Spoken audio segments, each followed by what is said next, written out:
Welcome back to the latest episode of the Key and Mang audio experience. I'm your host, Mang, as always, and my fellow co-host, Key. Key, what's good?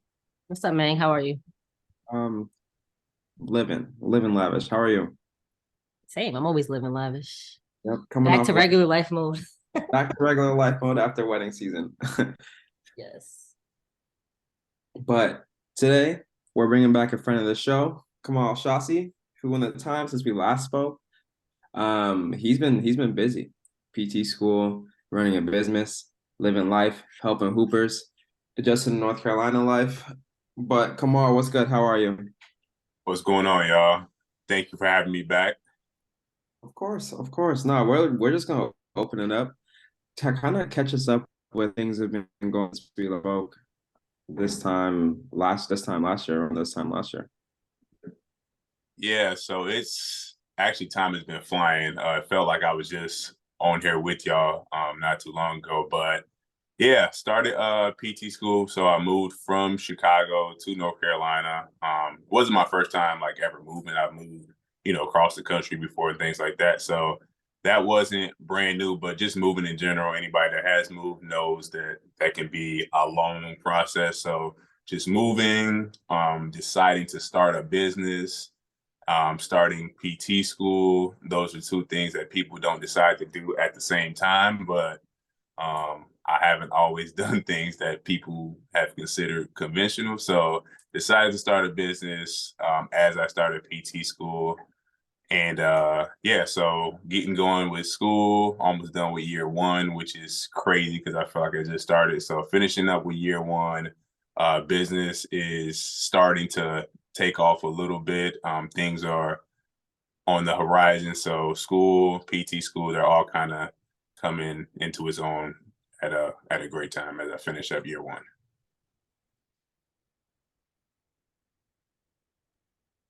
What was the biggest adjustment for you with PT schools, like starting PT school? Because I know, like you said, moving can be stressful, it can be different, trying to uproot your life and start a new chapter, and then getting thrown into PT school. That's not an easy transition. How has the adjustment been just with the workload and being in a new city? Yeah, so I mean, you guys have been through it, so y'all kind of probably have an idea of what I'm going to say. But I would say before I started, everybody that I know that was either in PT school or has finished, I would always ask y'all like, how is it? What should I look forward to? Some people are like, oh, it's not that bad, or some people are like, oh, it was terrible. So you kind of hear everybody's opinion.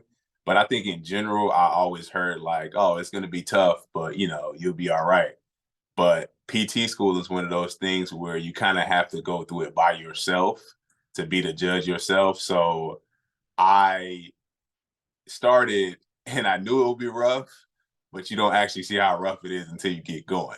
So I started out and it wasn't that wasn't trying hard. It's probably the opposite. I think I may have been trying too hard. So, it's kind of a roller coaster. You'll get an exam, you'll do really good. You'll feel like you're on the top of the world, you're the smartest person, blah, blah, blah.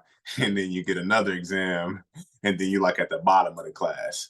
So it'll humble you really quick. You'll go from getting an exam result on Monday, and then you'll get another exam result on Tuesday, and you'll pass one, and then you do two on the other. So it's kind of for me, it was like a mental roller coaster. So I always relate things. I'm sure we'll get into it, but I always relate things to basketball. It's like having a great game, a 30-point game today, and then tomorrow you scored zero. So mentally, it'll kind of mess you up. So as I'm finishing up year one, I think for me going into this next semester, obviously the goal is to pass, but my second biggest goal is to make sure that I kind of stay mentally, stable the whole time instead of being kind of on a roller coaster. Yeah, I remember those days, the the ups and downs. I think everybody's first year they try too hard, and then like you kind of just realize like I just need to pass. Well, some people don't ever realize that. They always want to compete, but I think most of us realize that. So I think that'll help with your like mental groundedness. In terms of basketball, what exactly are you helping hoopers with in your business?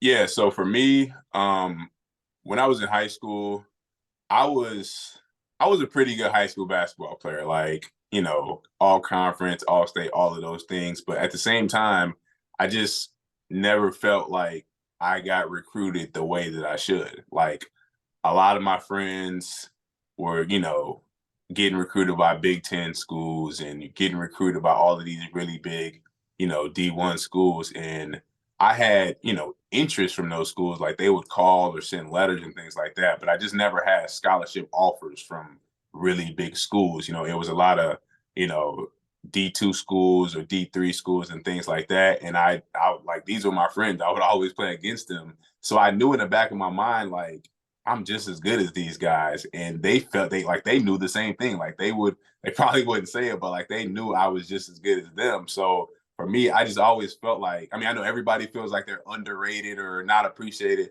but I honestly felt that way. And I had like the results to back it up. So for me, like people cared about me, but I just never really felt like I had somebody advocating for me. So it was never like, hey, I have this one kid, he's an all conference player. He's led his high school to the state championship game, Final Four 2 years in a row. He's a winner. He does all the things that you want in a player. I just never felt like I had someone advocating for me. So now I feel like I'm in a position where I talk to a lot of high school basketball players. I discuss, if you follow me on Twitter, I discuss basketball 24/7. And I always have people reaching out asking for advice. So I kind of said to myself, like, if I'm giving all this advice out and I've been in a similar position to a lot of players, why not be that person now that can advocate for them so that they're not in a position where they're looking back years later and they were like, oh, I eventually got to play college basketball, but it shouldn't have been that tough. Like I shouldn't have to be an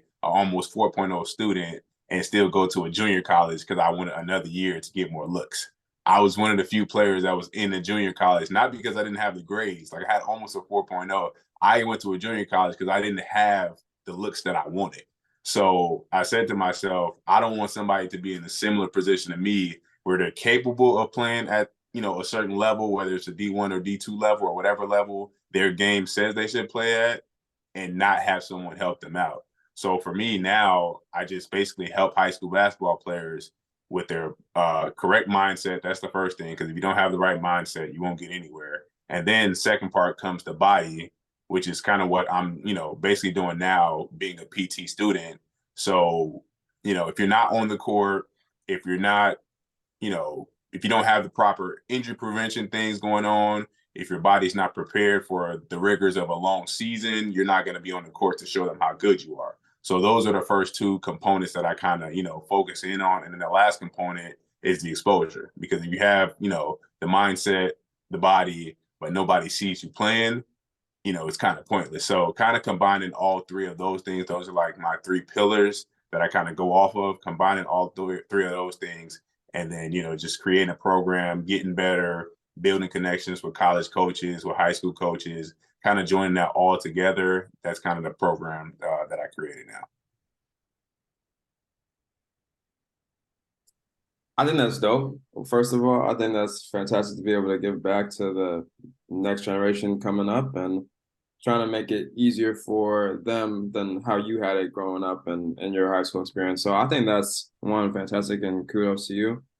My second question is, how long did it take for you to take the leap from, all right, this is an idea, to, all right, I'm about to really jump on this, even though I'm going into PT school, my life's about to change a lot. What was that transition like from idea to actually starting it? Yeah, so specifically this business, it wasn't a while, but just in general, like I started out undergrad as a business major. Before I even went the PT route, I started out as a business major. So it was always like, once I decided on PT, it was always, do I want to open my own clinic? I had that idea for a while. Then I was like, I don't know. Then it was like, do I want to work with sports teams? So it was kind of a business mindset from the beginning. But then as I started PT school, like there are a lot of great things about PT, but I can kind of see where things are going. So me trying to get ahead of things as I usually do, it's like, okay, I'm still going to do PT because that's what I love to do. That's what I'm here for. That's what I'm in school for. But if I could have this business on the side, if I'm able to juggle that with PT school, I think I can do, both of them at the same time, just as long as it's obviously not taken away from PT school. So the idea started, I would say maybe half a year or so before starting PT school. So just the ideas were, kind of going around in my head. And then, it just happened to come to fruition a little bit, before I started PT school. So I would say it's been about a year now. So just kind of, getting things together. And, as you all know, starting a business is not easy. There's a lot of things that you don't think about, that you don't know about. So, getting coaching, getting mentorship on the side, but, you kind of have to do it on your own. So it's been about a year or so. What are some things that you've learned so far in the process of starting your business in terms of helping hoopers?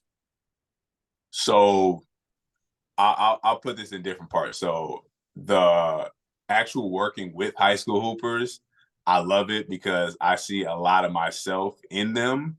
But I also, like, one thing that I have learned is, like, high school basketball and recruiting, college recruiting in general, it's a lot different. Like, all of these high schoolers, they're like their own entities now. Like, they're their own businesses. Like, I talk to high schoolers every day, and some of them are like, hey, they'll have something in their bio, like email for inquiries or stuff like that. And I'm like, huh? I'm just like, are you running a Fortune 500 company, or are you a high school basketball player? So it's a lot different. They're more so, I would say it's kind of cool to see. Some of them are very professional. They'll get, a write up from a scouting service, and they're tweeting them like, hey, thank you for the write up. For any questions, contact so and so. Well, who it was for me when I was in high school, it was just like, oh, cool, somebody wrote a write up about me, things like that. So I would say that part is different, the way that high schoolers handle themselves now. And outside of that, one thing that I was sadly mistaken, that you probably know, you don't get the support that you think you would. Like, for me, obviously, like, my immediate family, my sisters, and things like that, like, obviously they always support me, but other people that I thought would support, I post a lot of content. You'd be surprised, like, most people won't repost it, most people won't like it, most people won't share it, things like that, where they'll share they'll share something from the shade room before they share something from the actual friend, which is like the part that I was sadly mistaken. So I think that's the sad part. I don't see the support that I thought I would, but at the same time, people usually just support things when it takes off, anyways. So right now is the beginning stages where you kind of shaping the business how you want it to look, but hopefully for me, in a few years when it does take off, all the people that weren't supporting now, they'll be supporting later. So I would say those are the two main things that were kind of a eye opener for me. Yeah, they'll be sending their kids over your way in time. So don't worry about it. Just keep trucking along, and you'll get to where you're supposed to be. But my question is, in terms of, you talked a little bit about what the differences and similarities were in the high school game between when you were in high school versus now when kids are in high school. How has the game changed from when you were in high school versus now? What are you seeing from the players now? Are they more skillful, IQ higher, or are there similarities, differences from the game now versus then? Yeah, I think the similarities come, like, the better players, like the top players, every high school team you see, like, the best player and the second best player. Like, those levels of players are still the same. Like, the best are still the best. There's no difference in that. I would say in general, though, I think the skill level, like, a lot of people in my age group, like, a lot of us don't want to admit it, but I think the skill level is higher. Like, there's just more exposure now. Like, every NBA player, you can literally go to YouTube and type in some player and you can watch them work out. Every player. You can see their workout, what are they working on, who they're working with, how they work. You can see all of those things now. So as a high schooler, if I can get on YouTube and watch Steph Curry's entire workout or go on Baller's Life or Instagram or anywhere and see what these pros are working on, I'm going to go to the gym and work on the same exact thing. So the moves that they're seeing, not only during the game on national television, but, you know, behind closed doors, they're seeing all of those things. So there's just way more exposure. So if you have more exposure, that just gives you more tools to expand your game as a player. So I would say in general, the skill level is higher. The difference that I would notice from when I played, it's there's a lot of people that love the game, don't get me wrong. But I think now it's more so what can the game do for me, which is not always a negative. But when I was in high school or even before high school, it just wasn't thinking that. It was just, I love to play basketball. I'm going to play basketball. Like there was really no reason behind it. Whereas now it's like, if I play basketball, you know, I can get to this place, or I'm going to get noticed by the girls, or I'm going to get noticed by this person and that person. That just wasn't really a thought process. It was more, I would say it was more pure back then. Whereas now, which is not always a bad thing, whereas now it's like, what can this do for me? I think it has to be like some type of balance. I do think it's a good thing that kids are now being able to like have the opportunity to benefit from their skills, because I think at one time like colleges weren't paying these kids at all anyways. So I think it's a good thing, but I also at the same time I think in order to get to that point, you have to have some genuine like love for the game to even get to that point. You know what I mean? So I think as long as you have that balance, you'll be good. But I think it is good to see that like people are able to benefit from the sport, because it wasn't always like that, as you know. Yeah, I think you're definitely right. A lot of the change that I noticed, it's not all on the actual players. Like the rules are different. There's different things in place, like you said, like NIL, things like that, where it's if if I'm thinking back now, let's say if I was in high school now and I'm, you know, a top player or whatever the case may be, what I would have thought 10 years ago, like, hey, I have these two different schools. How am I going to decide on these schools? Now it's like, this school is offering me 150,000. This school is offering me 50,000. The decision is much easier. You know what I mean? So Yeah, it's yeah, like, there's different rules and things in place to where it's like, it's going to make my thought process different. Things are going to have to be different because I'm playing under a different set of rules. So it's not only the players, you know, you have the parents also.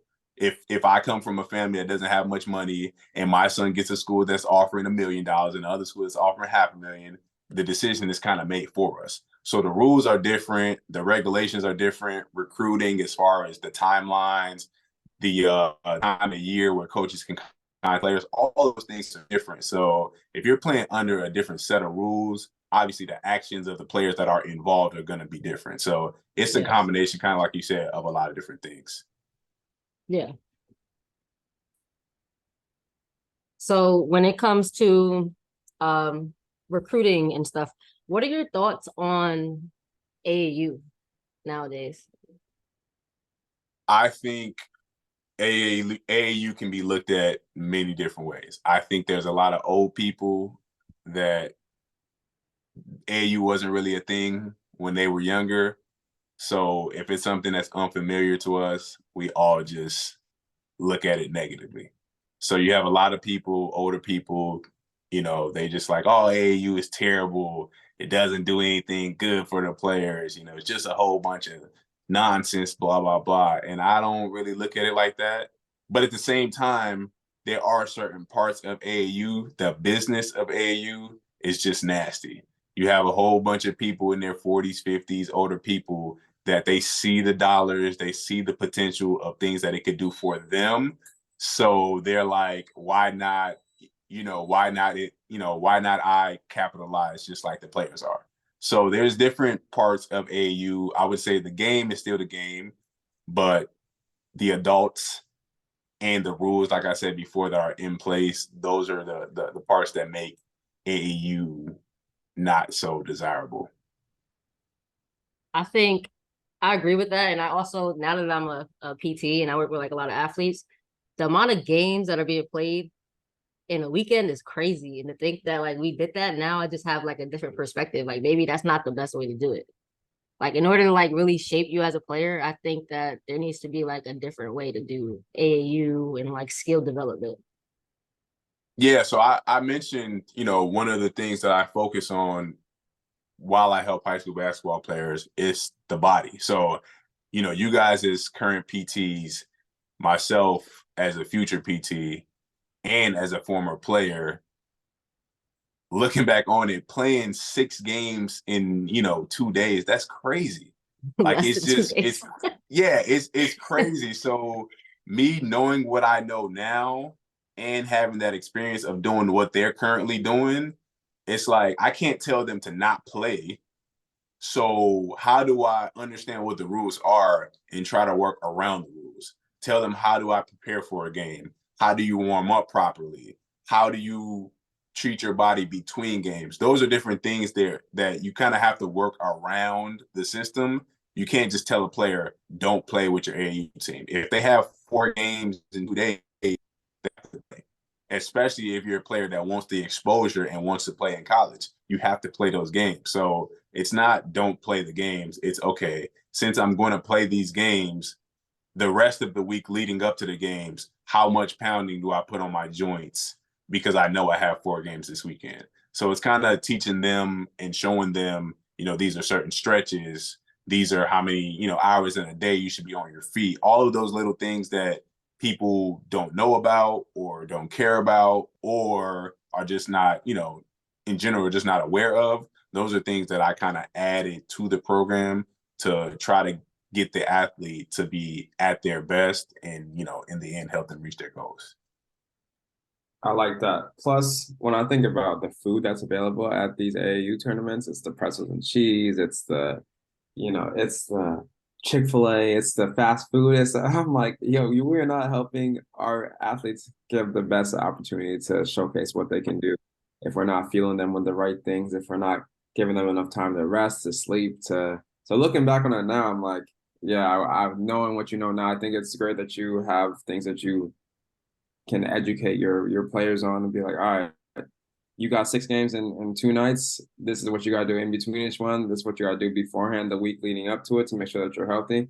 I do think like with AAU, like me being from Alaska, and no people come up to Alaska, so like AAU was a big thing in the summertime. But I do think now with like highlight tapes and YouTube and TikTok and Twitter, being able to post your stuff on socials, it makes it easier to get noticed, and it doesn't matter where you're at now. So I'm like, it's not really an excuse now where you're at, because if you can play and you show up to tournaments and you already do your work beforehand, having people like you or talking to coaches and be proactive, that you can get yourself noticed. Doesn't matter where you're at now. I think it's a lot easier to be put on the scene now versus like 10, 15 years ago. But in terms of AAU and all that, what do you think about um, with people who are like looking to improve their skills and in the summertime, but also play in these games? Like, how do you balance skill work versus like playing the games and making sure that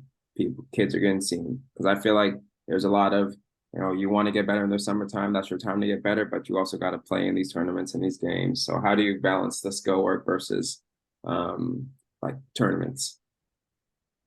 Yeah, so I was just in Chicago a couple of days ago, and I met with one of the high schoolers, that I communicate with. And what I told him was, you have all these AAU games, then you have high school season coming up. And I told him there's a difference between, the way that your high school plays, then the difference between, the way that your AAU team plays. And then you have a combination of all that where you have all these games and, your body's taking a toll on your body and all of those things. So what I told him was, work smarter, not harder. And a lot of times as athletes, when somebody says work smarter, not harder, you think, oh, they're cheating the game. That's not the case. So what I told him was, you can be in the gym for 45 minutes and going as hard as you possibly can versus being in the gym for 2.5 hours and you think I'm putting in the work because I was in here for 2.5 hours and I can be in that gym for 45 minutes and I can get in way more work than you. So that's the part where working smarter, not harder, comes in at. So being efficient with your time, efficient with your movements and things like that, those are the key parts where it's like, hey, working on the proper skill level, but also realizing that, hey, I have 6 games in 2 days and things like that. So being more efficient with your time in general is just key. So that's one of the main things that I kind of focus in on as far as skill level, the time component, and also work on the things that you're gonna use in the game. A lot of times we all get on Instagram, there are a lot of great skill trainers, and then there are some that are not.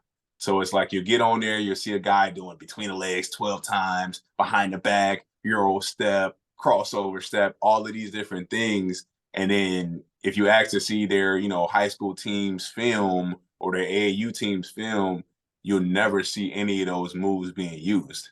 So that's basically you being in that gym for 2.5 hours, wasting your time. Whereas I can be in the gym for 45 minutes. I'm getting the proper footwork. I'm, simulating the sets that my AU team runs or my high school team runs, and then using those different things in my workout. So that's where your skill level is going to translate if you're using, what you'll actually do in the game in your workouts. Yeah, I totally agree. And I think a lot of people go into the gym in terms of like basketball court or even whatever, wherever you're gonna work out at, and they do things that they're good at.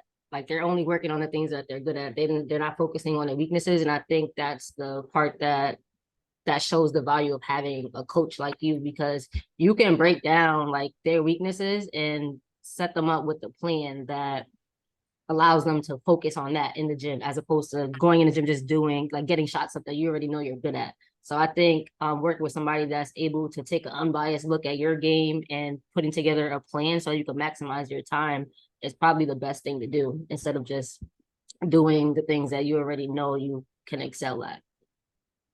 Yeah, I think I that's the great point. I just thought about that the other day when I was in the gym with the high school kid. Working on your weaknesses, like, it's embarrassing. Let's say if I can't dribble with my left hand and I'm in the gym trying to improve on that, and there's somebody in the gym watching me, it's gonna look bad. You know what I mean? Like, it's embarrassing. It's the same thing with, whether it's weightlifting or whatever. If I have a weak lower body, a lot of people, instead of getting in the gym and working on their lower body, they're just going to continue to work on their upper body. Now they got an awkward body. So it's like, no, get in there. It's only going to be a weakness for a certain amount of time. Soon that weakness is going to turn into a strength. So if you have a small upper body and you get in the gym and you start to work on that upper body, you look up in 6 months, it's not going to be a small upper body anymore. So the same thing comes for basketball. Like, you can't dribble with your right hand. You get in that gym and you do a lot of your drills and a lot of your finishing with your right hand. You're going to look up in 6 months and that embarrassment isn't going to be the same. So it's like humbling yourself, realizing what your actual weaknesses are and working on that. That's how your weaknesses become a strength. How do you working on the weaknesses, but also maintaining that confidence in the player's skill set and abilities? Because I feel like you could lock somebody up and have them work on their left hand all day, but if they are not confident in their ability, if they lost their confidence and because their left hand is weak, how do you make sure that you're still working on that left hand but building up their confidence at the same time? I think that's where a lot of times someone, like, it doesn't have to be me. It could be, a parent or whoever the case may be, but someone like myself, I think this is where people like myself comes in at. Because if you want to shy away from that weakness or, lose confidence in, using your opposite hand or whatever the case may be, there's going to come a point in time where that thing is going to get exposed. So my example, like I said before, let's say if I can't dribble with my left hand and I don't have confidence in it and things like that. Soon, like, let's say if I plan on playing college basketball, at some point on my road to playing college basketball, me not being able to use my left hand is going to get exposed. So that embarrassment or that confidence it's going to look way worse if it gets exposed against other players in front of other coaches rather than me being in the gym working on it by myself. So it's kind of sacrificing that embarrassment when, not a lot of people are looking or while you're behind closed doors compared to, hey, this is going to get exposed at some point. So you might as well work on it right now as opposed to later on down the line where, now it's going to affect you because a lot of people are, realizing what your weaknesses are. Yeah, I like that. I went to a last year I went to like player development conference in LA with Coleman Ayers and Tyler Leclerc. They hosted it. But Josh Fan, he presented and he's one of the guys who he trains Jeremy Lin. And he was talking about Jeremy Lin has a hard time. He's really strong going to his right hand, but going left and finishing left, he has a hard time with. So they spent one summer like everything left-handed, and then they came back the next year, and he was like, his left hand had improved, but his overall game hadn't made the jumps that he was looking to make because they focused so much on the weaknesses that they hadn't worked on the strengths and stuff. So Jamie wasn't feeling as confident in himself and what he could do because the thing. And then Josh was like, so looking back on it, what I wish we would have done was, I got to focus on his strengths and what he's good at, but develop his weaknesses in smaller chunk of time, understanding it's not going to improve. He's not going to go from A to B in just one summer. It's going to take years to develop that skill. And so getting him to understand the long game from, year 1 to year 5, you'll see a big difference from summer of year 1 to the start of year 2, so just like looking back, I thought that was cool to see that, yeah, we work on the weaknesses, but we also make sure we develop what he's good at or what the player's good at to make sure that they're feeling confident in themselves, but we can still find ways to improve. I agree. And I agree. And I think that comes with like setting the expectation. Like you're not going to see this huge improvement from this summer to next year. Like you're going to see some improvement, but it's not going to be like a huge one in terms of your skill set. But also I think that in terms of doing so, you need to set the expectation so you can have buy-in. Like your athlete needs to buy into what you're saying. And I think when you work with high schoolers, it might be hard to get that buy-in, but I think that's when like the parents come in, and I think the parents will appreciate that as well, like that slow improvement. And speaking of parents, how do you get the parents to like invest into your program? Because I would assume it's not the high schoolers that are investing, it's the parents. So what is that conversation like and building trust with them?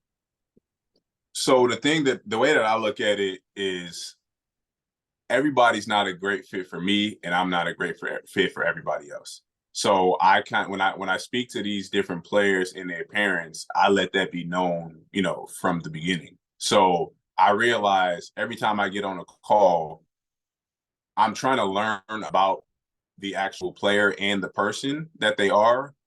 But at the same time, by the end of the call, yes, I'm trying to see if we're a great fit to work with each other. But I also know like it's a strong possibility that it won't be the case because there's certain things that I look at as non-negotiables. Like if I'm trying to help you get to your goals, but you're not willing to work to get to your goals, then we're not going to be a great fit because I'm always honest with everybody.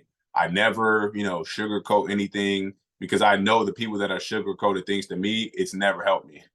Like looking back on it, it never helped me. So I know if I sugarcoat things for other people, it just won't help them get to your goals. So the ones that are willing to listen to honest criticism, constructive criticism, I know, okay, they're probably going to buy in easier. So what I tell them, they'll listen. And I'm pretty confident that if they follow what I tell them and they're talented enough, they'll get to their goals. So as far as the investment portion, I just think if something really matters to you, you'll invest in it. So if I say, hey, I want to get stronger, if I'm a woman and I work with you, for example, and I say, I want to get stronger, and you're like, okay, to work with me, it costs this much. Some people are going to be like, I can't pay that. But some people that really want to get stronger, they're going to pay that. Because think about it, everything that we all like, anything that anybody wants, we'll pay for it if we really want it. Like if it's a new pair of shoes that come out if I want it bad enough, I'm gonna pay for it. Now, if I don't want it bad enough, I'll make every excuse in the book as to why I'm not gonna pay for it. I got this coming up, I can't pay for it. I got this coming up, I can't pay for it. But if I really want it, I'm gonna pay for it. And then looking back on it, I might be like, ooh, I shouldn't have paid for it, but I really wanted it. So it's just a matter of how bad do you want something. And the players that, really want it, really want to make it to that college level, those are the ones that are probably going to be a great fit to work with me anyway. Do you find that you're having to fight a lot of negative beliefs about D1 versus D2 versus D3 versus JUCO and the route that a player takes on these introductory calls, or do you feel like kids and parents are more receptive to the other options of playing college ball? I think that's a great question, because I think in general, the general public, the games that we see on TV are obviously high major D1 games, right? So you have your Dukes, your Kentucky, all of those kind of schools that when you turn on your TV, those are the teams that you're going to see, right? So everybody, naturally wants to play at those schools. But for me, as someone that played at the Division II level and also at the JUCO level, I know the level of players that are at these levels. Like when I was in junior college, we had 2 players that were in my conference. They ended up playing in the NBA. So I know that there are great players at every level. So telling someone, hey, you're not going to play at the D1 level, most people, they're going to think it's disrespect. Other people, they're going to be like, okay, that makes sense. That's a humbling, thing to hear. And they'll take, what you have to say. So it's kind of a matter of being real with yourself. And I tell them all the time, you have to be honest with yourself, because if not, someone is going to be honest with you later on, and that's going to hurt. So if you're honest with yourself, there's nothing that someone that can tell you about yourself, if it's the truth, that's going to hurt you. So if I tell you, hey, you're more of a D3 player than a D2 player, and you're honest with yourself, that's not going to hurt. Now you can disagree, but it's not going to hurt you. You know what I mean? So I kind of set those expectations from the beginning, and I let them know that 3.4% of high school basketball players play in college, not at the D1 level, in college in general. So if you have 3.4% that play, you have to kind of shorten that down for D1. It gets to like 1% or so. D2, it's like another 1%. D3, it's like 1.5, 1.4%. You know what I mean? So if those are the numbers, I didn't make the numbers up. It's coming from somewhere. So if you count out the amount of players that there are, there's just way less scholarships than there are players. So a lot of people are just not going to end up playing in college. So you have to be honest before the world is honest with you. And then to follow up on that, what is differentiates a D1 player, a D2 player, a D3 player at the high school level? Like, what are the traits that you need to see to know that, all right, this person could go D1 versus this person probably be better at D3? I think the main difference is the athleticism. The speed and athleticism is the main difference. So from what I've seen, what I know is the skill level, it's not that much of a difference. Like if you get a guy that's a good D2 player and a guy that's a D1 player, put them side by side, in a workout where they're just handling the ball, shooting the ball, there's not much of a difference. Now, when you tell them go to the basket and finish over someone that's 6'8" that can jump through the gym, that D2 player will have a harder time than the guy that's at the D1 level. Because in general, you're getting the top of the top athletes, not only the top of the top players. There's a difference between a player and an athlete. A lot of the higher D1 players, they have the skill level with the athleticism. A lot of the D2 players, they have the skill level, but the athletic part and the speed component is just not as high. It's pretty high, but just not as high. So I would say the main difference is just the speed and athleticism. It's just ticked up to a little bit of a higher level. So for me, I played at the D2 level. There were a lot of athletic players, but when I would come home over the summer, a lot of the people that were playing that, Illinois and all of these bigger D1 schools, I can tell the difference between playing against, players at the D2 level and playing against them. So that speed and athleticism, it's just ticked up to a little bit of a higher level. What about the difference between D2 and a D3 player? It's also the same thing as a D1 and D2. So it's another step down as far as the athleticism. It's like skill level as far as shooting the ball, handling the ball, there's not much of a difference. But that speed, like the amount of time, money that's invested into the, skill training and the speed and athleticism, all of those things, like it's just a little bit less money and a little bit less time invested when you compare different levels. So if you go into the athletic department of a high major D1 school compared to a D2 school, you'll look around, you'll see the equipment, you'll see the weights, you'll see, the strength coach and things like that. Like they get paid the big bucks at D1 for a reason. Then you take a step down to the D2, it's a little bit less money invested, a little bit less time invested. And then you go to a D3, you'll see the same thing, another step down. So in general, all D1, D2, and D3, like the levels in general, they're all skilled. They can shoot the ball, they can pass the ball, they can handle the ball. But you'll just see that athleticism and that speed is just a little bit slower as you go down level to level to level.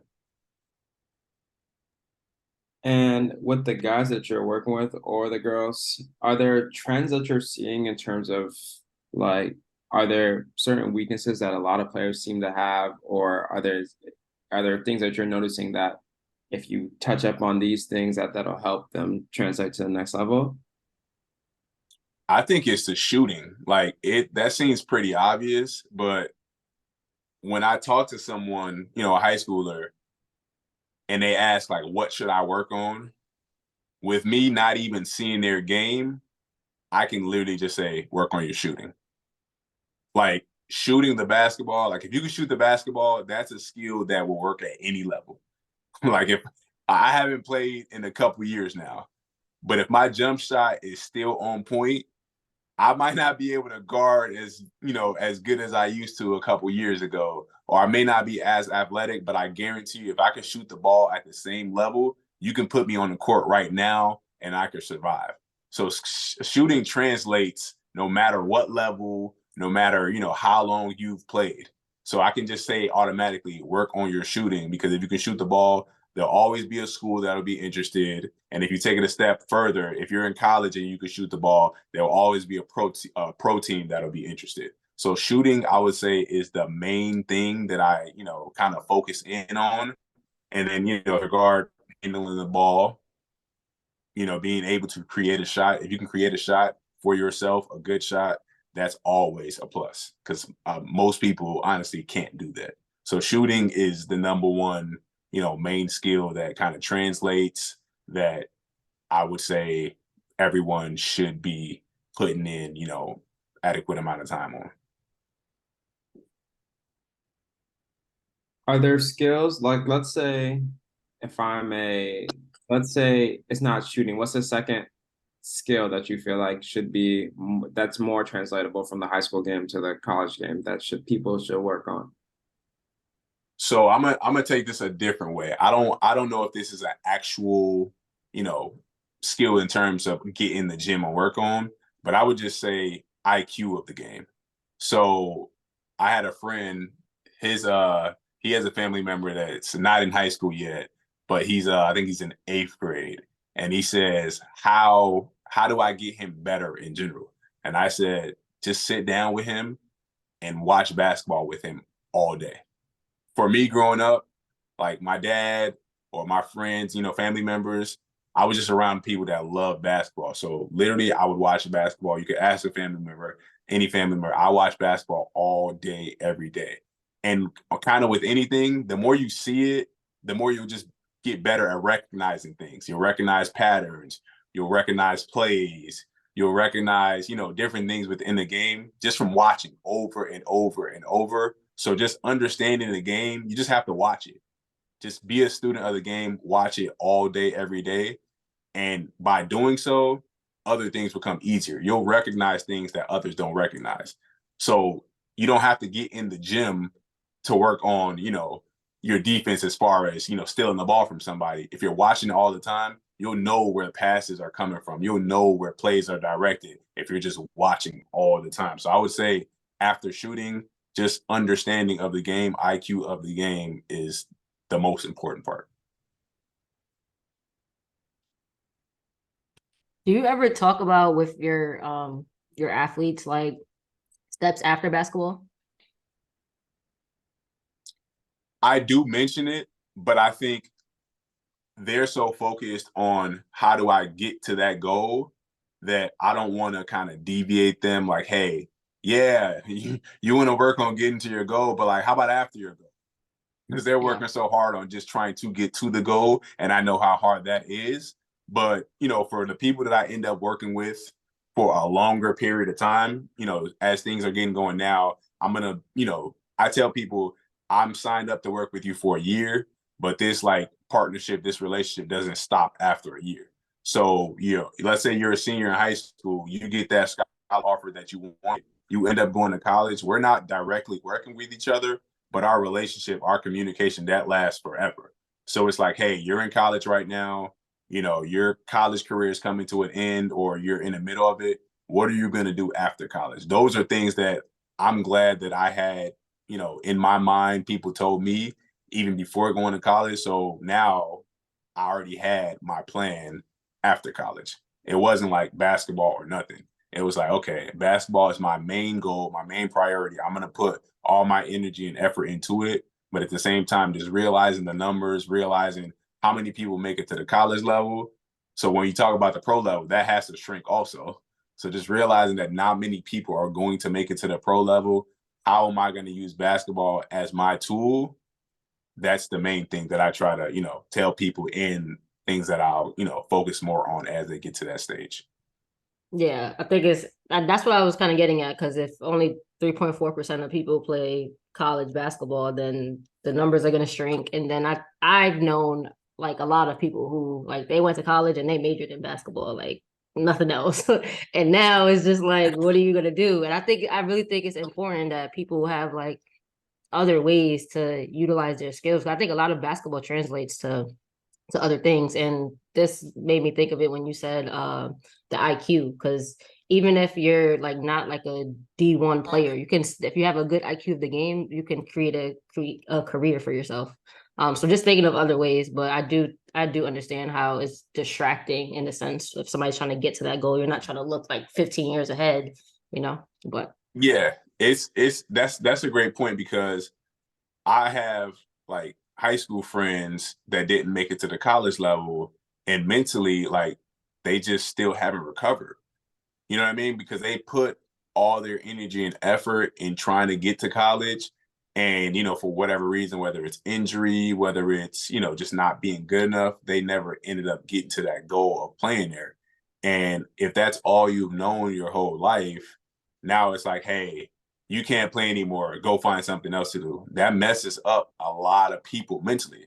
So I have another friend, he's actually coaching college basketball. And he's doing something on the side where he kind of helps former high school and college, athletes transition to the next part of their life because mentally that's a huge roadblock for a lot of people when they can't do something that they've been doing their whole life. So just trying to, find what are my hobbies? What do I like to do outside of basketball? It's just a tough thing that sadly some people never really figure out.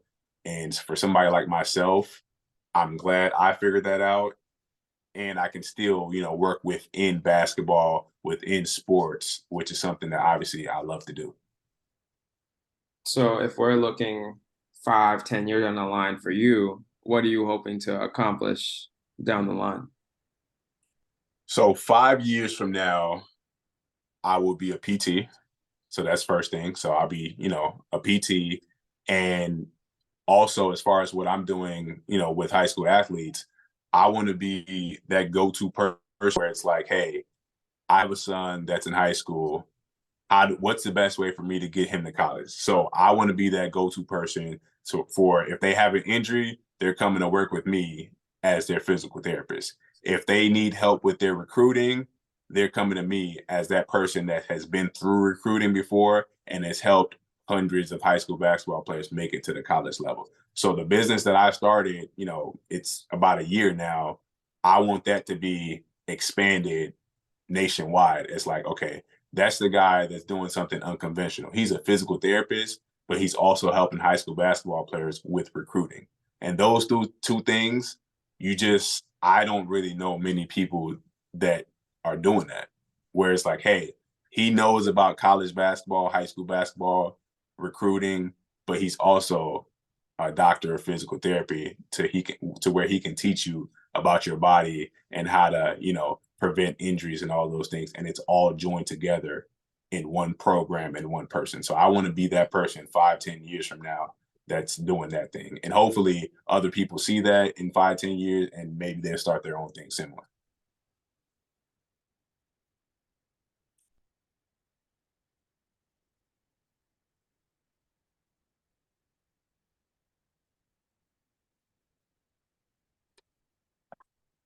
Damn, sorry.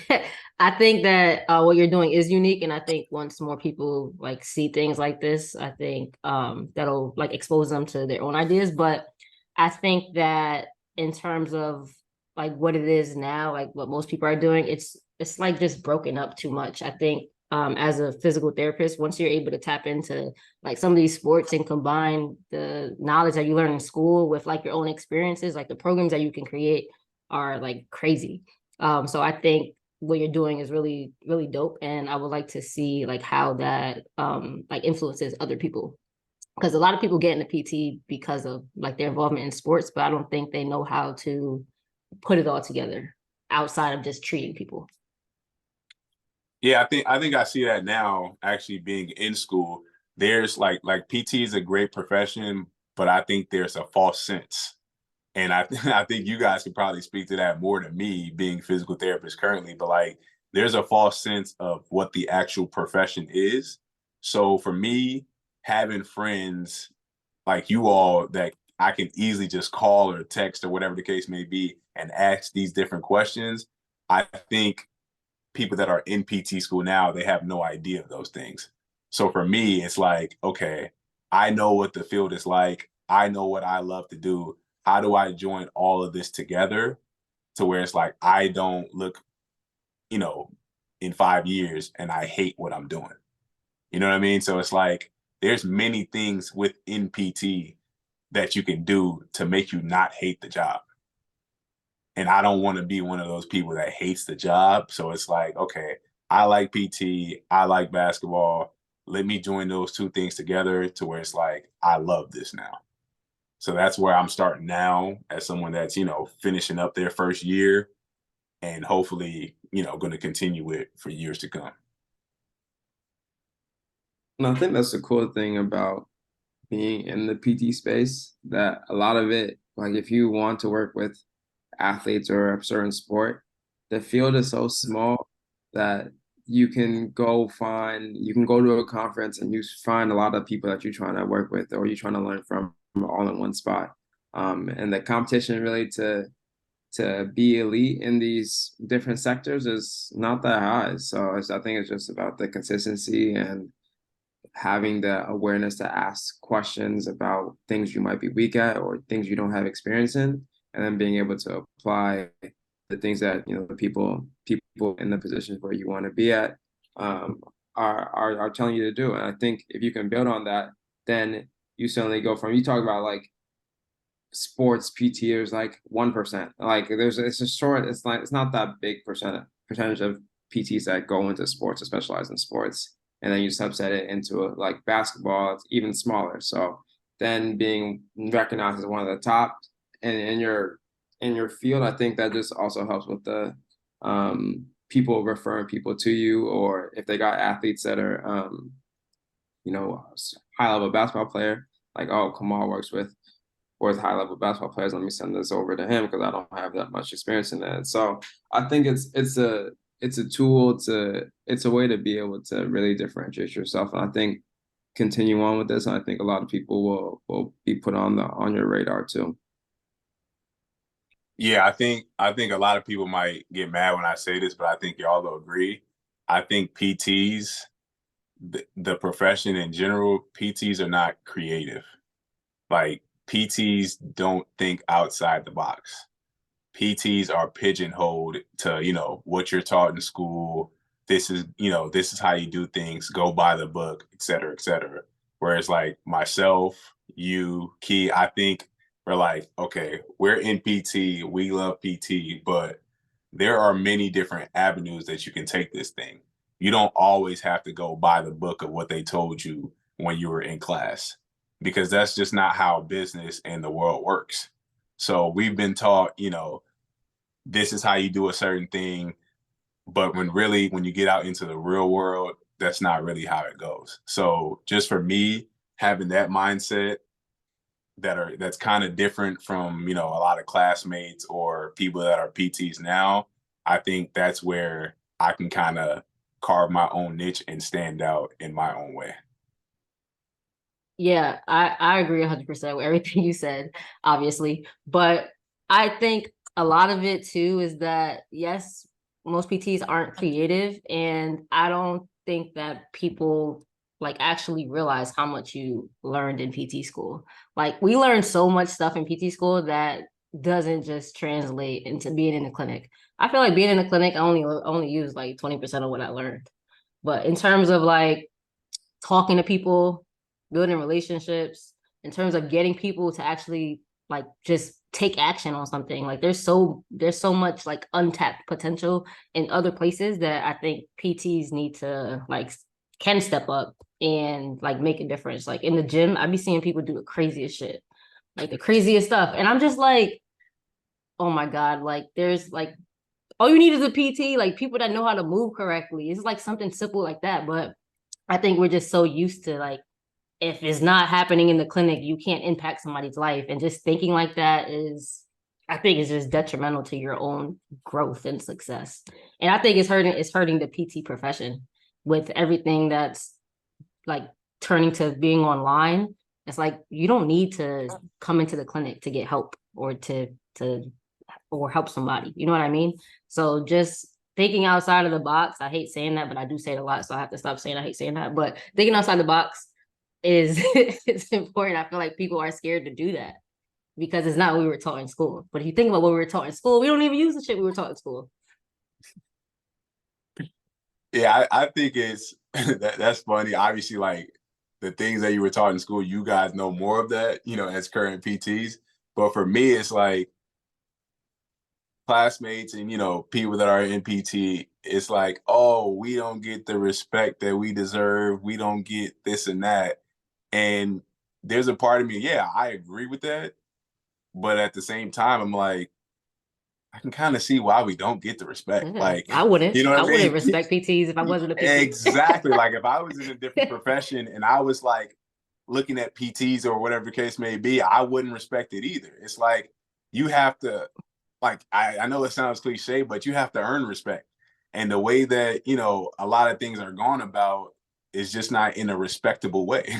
So it's understood why get the respect that, we should. So going forward, people like myself, yeah, like the current PTs might not like what I'm saying, but at the same time, if you have people that think like how I do or in a similar way, in the next 5 or 10 years, people like me aren't going to get walked over, and that's going to help the whole profession, in its entirety. So if you have more people that are like, okay, I have a certain way of doing things, and just because the book says this, I'm not going to do it. They're gonna be like, I can't walk over them as how we used to. And if you have a whole generation of new PTs that think that way, then that's how the profession as a whole gets its respect.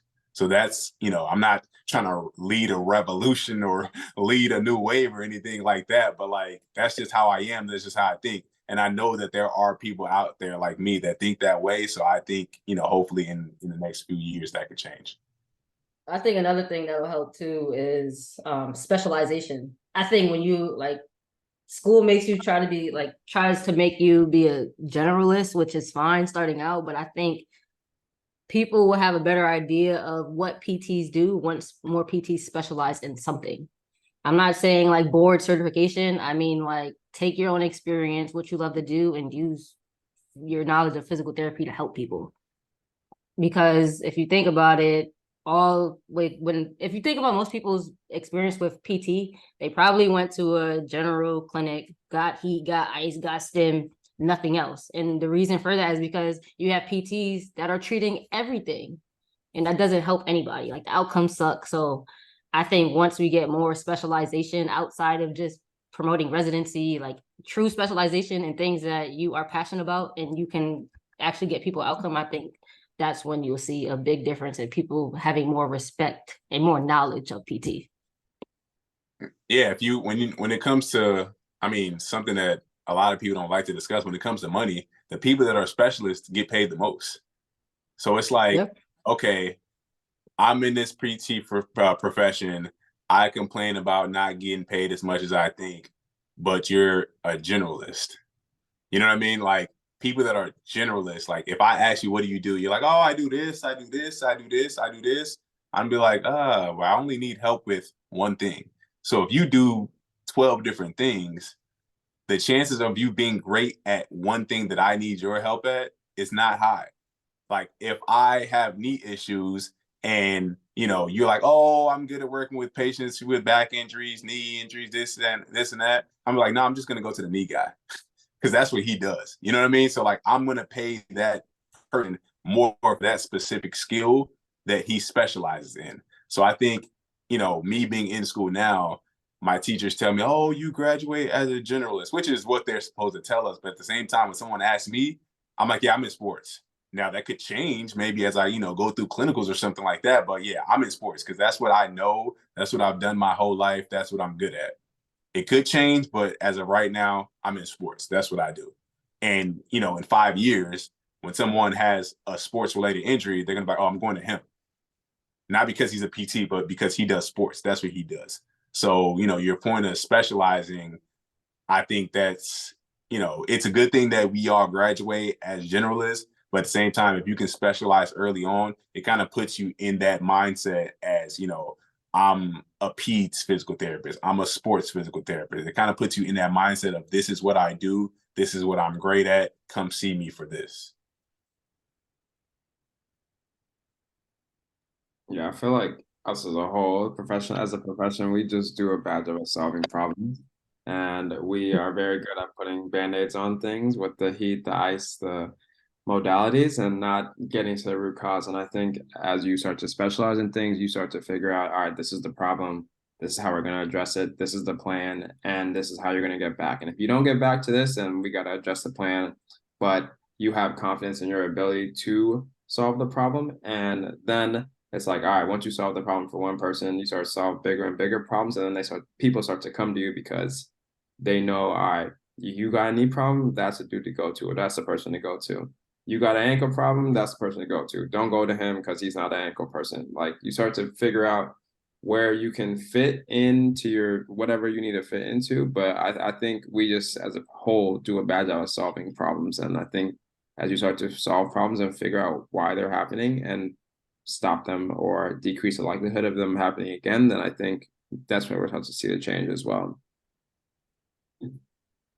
Yeah, they like it's always said what is it? A jack of all trades is a master of none. It's like if I'm focused on 12 things, the chances that me being great at one of them is not that high because I'm focused on 12 different things. But if I'm a specialist at one thing, I mean, it's just I feel like it's common sense. Like I'm gonna be great at that one specific thing. So yeah, I think that kind of goes with not just PT, the profession, but almost any profession or any walk of life. If you're focused on a specific thing, chances are you're gonna be better at that one thing.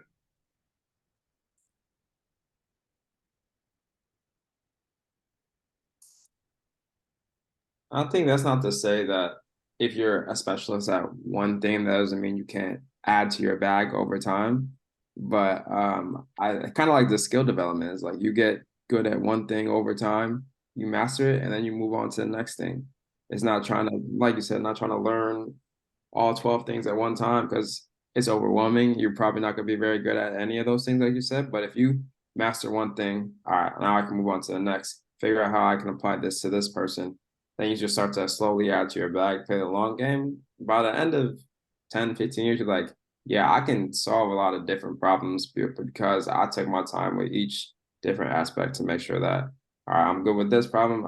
Everyone that comes with me, I'm able to solve this. All right, now I can move on to the next. And I think just kind of like the skill development, kind of like you said, basketball relates to life. I think this is the same thing, like figuring out how to solve a problem, add to your bag, and then over time continue to add to your bag. So you're not the same player or same person you was 10 years ago, but 20 years in, you're different, you're able to evolve, like LeBron.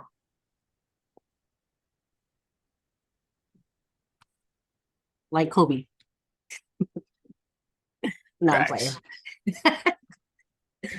Kamal, what are 1 to 2 takeaways that you would like listeners to have from this episode? Yeah, I would say as far as business goes, I've heard it before, so it's not like I'm creating this, but it's not for everybody because this, the beginning stages, at least for me and a lot of people that I talk to, it's not easy. There have been days where I'm like, is this worth it? Should I be doing this? And things like that.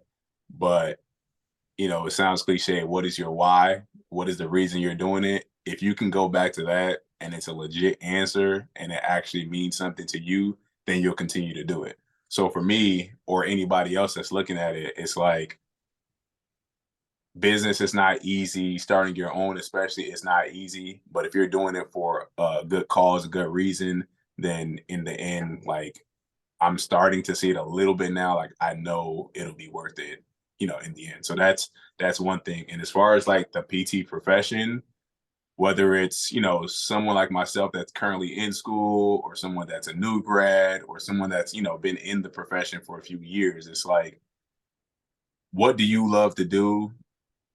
Figure that out if you haven't already. And like, you can specialize in that specific thing. You don't have to, dim yourself down because the profession says so. Or, someone told you, oh, you're not supposed to be doing this. It's like, it's okay to think outside the box. All of the most richest or famous people are people, when you look at it, they've thought outside the box. You know what I mean? So like, you don't make as much money as you want to make or get the fame that you want or whatever you're looking for. You don't get that by hiding in the crowd. You get that by being yourself, which in the end is going to make you stick out already. So I would just say, I don't want to say be yourself because that sounds boring, but like whatever you're good at, do that. Whatever you love to do, whatever brings you joy, passion, do that. Don't just conform to the norm. Oh, word. I like that. Kamal, appreciate you coming on. Where can people find you if they have questions about what you do or just want to get in contact with you? Yeah, so I have every social media, my Instagram, Twitter. I would say those are the two main places that I'm at. I'm on TikTok now. I thought I would never make a TikTok, but I'm on TikTok. So I would say, those are the main places. Kamal underscore Shasi 23 or Kamal Shasi underscore SPT on Instagram. Those are my places to find me. For high school basketball players, I do have a new scheduling link to schedule calls so we can help you get to where you want to go, figure out if we're a good match to work with each other. So I've been doing a lot of calls lately, with high school basketball players that want to play in college. So that's a thing that I've been, getting more of lately. And yeah, that's just how things are going now until the website gets up and running. So any high school players, any parents trying to make it to the next level, you guys know who to contact and make sure you guys do contact with him because he does great work. So Kamal, we appreciate you coming on the pod and just taking the time out of your day to chat with us for a little bit. Always appreciate you guys. Then we'll catch y'all in the next episode. Peace.